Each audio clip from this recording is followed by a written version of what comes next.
I always wondered why somebody didn't do something about that. Then I realized I am somebody.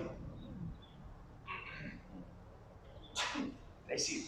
I always wondered why somebody didn't do something about A, B, C, D, and E, and then I realized that I am somebody. This is why you must listen carefully to your complaints, because you could potentially find your purpose in the very thing that you're complaining about. Because you can't take these guys on the side of the road no more. Maybe you're supposed to do something about that thing.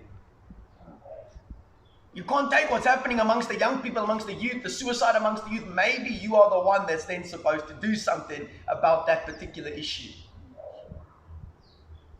I can't take it when people want to divorce or not. Maybe you're supposed to start something that is supposed to uplift and enrich and empower marriages. Maybe you that person.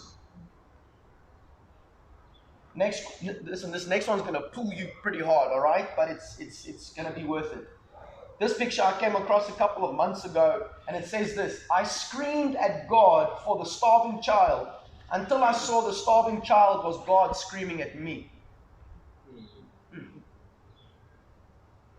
Hey, I get goosebumps when I just say this particular picture. I want to read it again to you. I screamed at God for the starving child.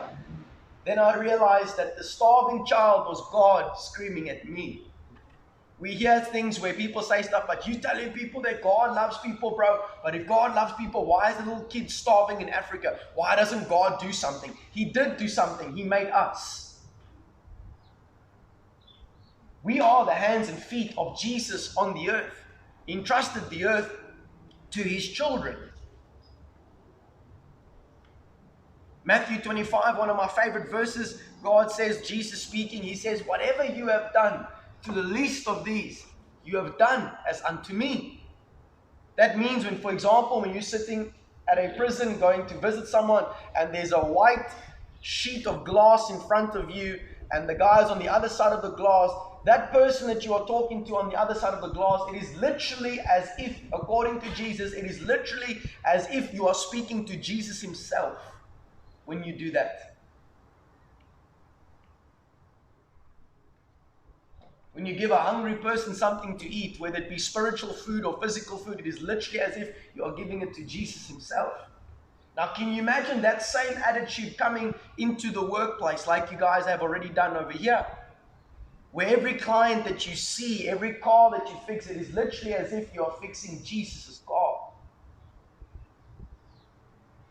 The whole way you do life begins to ultimately change when you realize that the person in front of you, when you speak to them, it is literally as if you're speaking to Jesus himself. You therefore then approach life completely different, and you stop now expecting and being entitled to receive things, but you're actually now plugging into genuine service moving forward.